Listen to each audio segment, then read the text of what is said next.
Florida Congressman Mike Waltz. Congressman, welcome back to the show. Hey, good to be with you, Sean. All right, Congressman, you've been spending a ton of time with him as he makes his stops in Florida there. What do you think the debate strategy should be? I know a lot of people are talking about, Lindsay and I just mentioned, should he be more presidential? Should he let Biden take the full 2 minutes and kind of talk about his own policies, that being a good strategy? Or should he go back and be really aggressive? Should he bring up Hunter Biden? What says Mike Waltz? Well, first, I think what the moderators do and the Presidential Debate Commission is doing is borderline corruption. If you took the topics that best poll for Biden and you took the topics Trump, they eliminated all of Trump's topics, foreign policy, the economy, leadership on the world stage, all of those, and replace them with what Biden wants. So that said, look, what I hope to see the president do is just walk through his accomplishments. The line that he has done more in 47 months than Biden in 47 years is true. I do it all the time before his rallies, whether it's justice reform, veterans reform, tax reform, the Abraham Accords, and VA reform, on down the list, is just incredible. And we need to remind people of that, and then remind people of Biden's horrible record. Heck, I was just reminding a family member that Biden opposed the raid of Osama bin Laden. If Biden were president, Osama bin Laden would still be there today, and probably Soleimani and Baghdadi too. And we would have the country open to China in the middle of a pandemic. So his horrible decisions need to be brought to the fore, and you contrast that with the president's very real record, and it is game over, checkmate, done. Hey, Congressman, hold on. I'm getting breaking news. The Debate Commission has come out with a new rule. Okay, I just want to make sure I get this straight. Trump is not allowed to say Joe Biden's name. They are just saying this now. I think they are not. Yep, he's not allowed to say Joe Biden's name, and he's not allowed to talk about his record during this election. Do you think that's going to have an effect on the election? Yeah, it's incredible. No, look, it's just, it wouldn't even surprise me if that were real at this point. It really wouldn't. It's just nuts.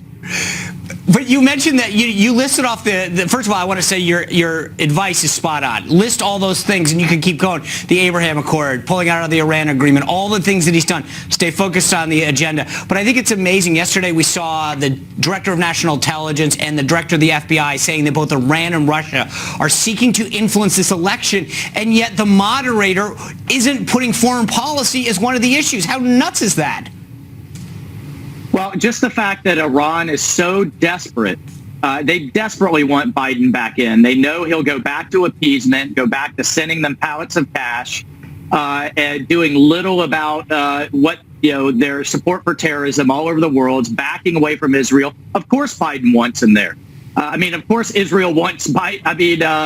Iran wants Biden in. Of course, our adversaries want Biden in. And I think you're going to hear more about Chinese interference in the coming days. But I do want to say very quickly, kudos to the administration for being transparent about it, informing the American people on it, and building the infrastructure that can detect this, because what happened in 2016 happened under Biden and Obama's watch, and we didn't find out about it till 3 years later. That's why I've introduced a bill called the Alerts Act to put it into law to tell the American people when this happens.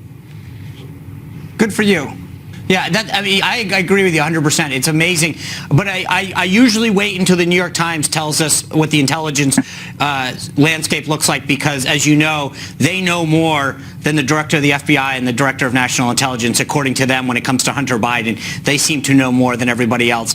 But, Congressman, the other thing that was going on today is Senate Judiciary Committee Democrats boycotted the vote of Amy Coney Barrett, called it a sham, and walked out. And Kamala Harris tweeted about it and made it very clear that this is a total scam. What did you think of this stunt?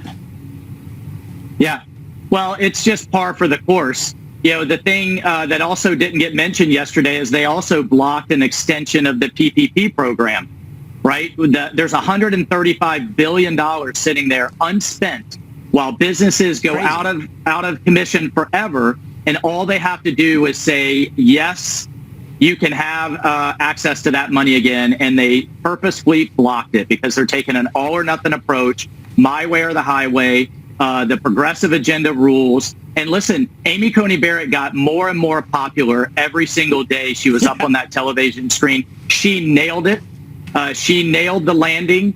And she is going to be a fantastic jurist. And for a change, Republicans are standing up and saying, forget your antics. We're going to follow the Constitution, follow our authorities, and get this highly qualified justice on the bench. I honest to God, every time that woman talks, I think she runs intellectual circles around the Democrats and makes them look like idiots for not voting to confirm her. She is so eminently qualified. It's unbelievable. But can I ask you a question? You said, I don't want to overlook what you just said. How much of the that stimulus money is still in the Treasury as unspent? What was the number you just gave? $135 billion has already been appropriated. It's sitting in the Treasury. All it needs is an authorization from Congress. It could be half a page bill saying you can go back again and get another 8 weeks. That's nuts. And yet my phones are ringing off the hook with businesses, that are going out forever. Family businesses gone. Yeah.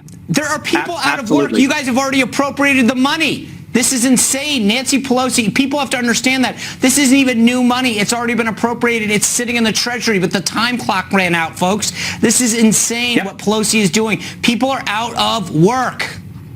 Yep. It's spend her $2 to $3 trillion on their progressive agenda, or you get nothing.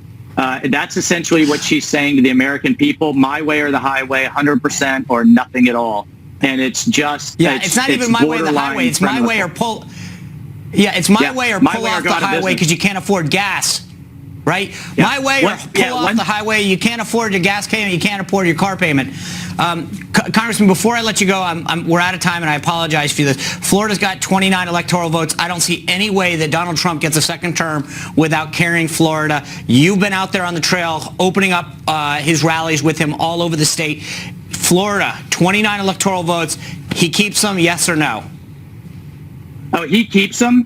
Don't pay attention to the polls. I don't even look at them anymore. I look at raw vote totals. The Democrats, I think, have made a mistake in shifting their voters from election day voters into vote by mail, but a lot of them are going to get rejected because first-time vote by mail voters tend to mess it up. And the red wave is coming in early voting and on election day, and I think we pull it out. It's going to be tight, but we pull it out. I agree. It's always tight. But I think that what you just said is important for people to understand. If you're voting, you normally vote on election day, and they just got you to vote early, it still counts as one. Unless you live in Chicago, then it probably counts more. But the point is that you're absolutely right, and that's what we can't get discouraged by the mainstream media. Congressman Mike Waltz, thank you for being here, as always, and sharing such amazing insight. Look forward to having you back soon. All right, Sean. See you soon.